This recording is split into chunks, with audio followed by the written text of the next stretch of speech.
tarde, Gigi, tudo bem?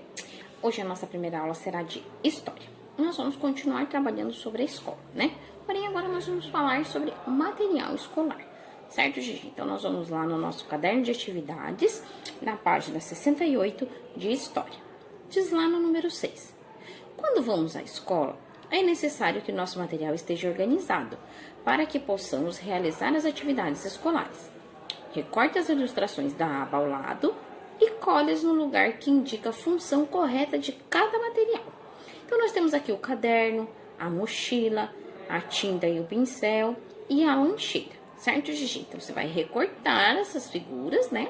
E daí diz lá, objeto, a função do objeto e os cuidados para com eles. Então, temos lá o objeto, registro de informações. Onde que a gente registra as informações? No caderno, né? Então, você vai colar a figurinha do caderno e depois vai colocar lá pra mim quais os cuidados que devemos tomar com o caderno, tá? Em seguida, tem lá, guardar e transportar a merenda.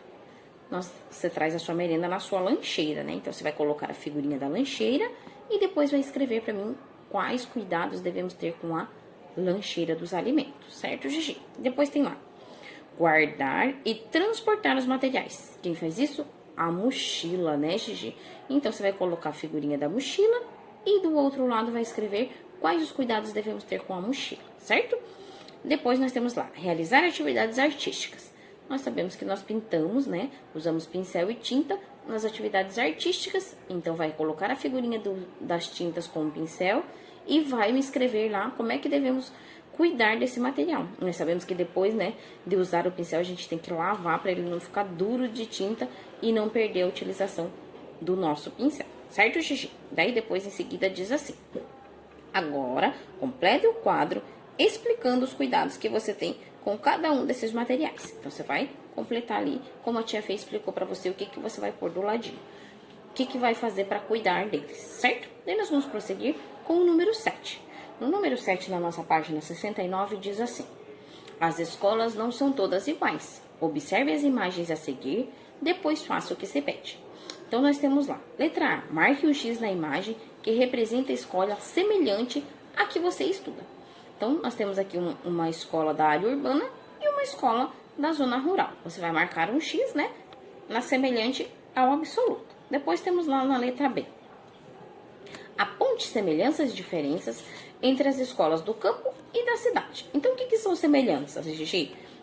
Coisas parecidas, né? Coisas parecidas que tem tanto na escola do campo quanto na escola da cidade. Nós sabemos que todas as escolas têm alunos, tanto no campo quanto nas cidades. Também sabemos que tem professores, tanto no campo quanto na cidade, né? Temos os outros funcionários, tanto no campo quanto na cidade. Nós precisamos de merendeira, nós precisamos de zeladora, secretários, diretor, independente que a escola seja no campo ou na cidade, certo, Gigi? E também as diferenças. Quais as diferenças das escolas do campo e da cidade? Nós sabemos, né, que as escolas do campo, às vezes eles usam uniforme, às vezes não é possível, né? Eles trabalham numa área rural, que tem que pegar ônibus para ir para a escola, às vezes nem todos têm condição. Aqui na cidade, nós sabemos que a maioria das escolas é o padrão andar uniformizado, né? E assim por diante, você vai citar algumas diferenças de acordo com o que a gente aprendeu na nossa apostila de história sobre igualdade e diferenças de escolas no campo e da cidade, tá bom, Gigi? Depois, na letra C, diz assim, imagine-se estudando em uma escola diferente da sua, como ela seria? Registre sua resposta no quadro a seguir. Então, você vai colocar aqui pra mim como seria se você não estudasse numa escola da cidade, Gigi. Como você acha que seria se você também não estudasse numa escola particular, se fosse numa escola pública, tá? Você vai me citar aí essas diferenças e como você acha que seria se você estudasse numa escola diferente, tá bom? E nós vamos prosseguir com a nossa última página de história, né? Nós terminamos aqui o nosso caderno de atividades. Na nossa próxima semana nós teremos avaliação. Então, essa é a nossa última página, porque a gente refez as atividades, uma revisão do que foi falado na nossa apostila. Agora nós estamos fazendo o exercício para recapitular. Então, vamos lá no número 8. No caça-palavras a seguir, localize e pinte 10 dependências que normalmente há nas escolas. O que são dependências, Gigi? São coisas, são espaços, né? Dependências são espaços. Nós aprendemos que os espaços da escola são a secretaria, né? As salas, a sala de informática, também o laboratório, os banheiros. Então, essas são as dependências escolares, certo?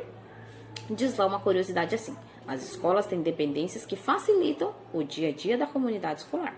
Porque assim, tudo separado no seu devido lugar fica mais fácil. Nós já sabemos onde é o banheiro, então sabemos que quando precisamos ir ao banheiro é naquele lugar que a gente vai, né? Quando estamos com fome, sabemos onde é a cantina, então sabemos que no horário do intervalo é lá que se vai, né? Então fica mais fácil a convivência no dia a dia, certo, Gigi?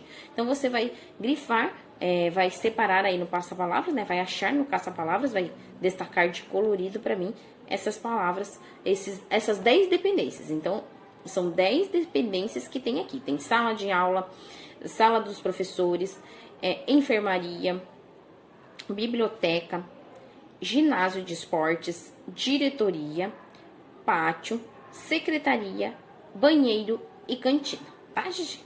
Depois aqui embaixo diz assim: de qual dependência das escolas você mais gosta? Represente por meio de um desenho. Então, temos aqui 10 dependências da escola e uma delas é a que você gosta mais. Então, essa você vai desenhar aqui em seguida para mim nesse espaço que tem para você fazer esse desenho. Certo, Gigi? Essa é a nossa aula de história de hoje. Boa atividade!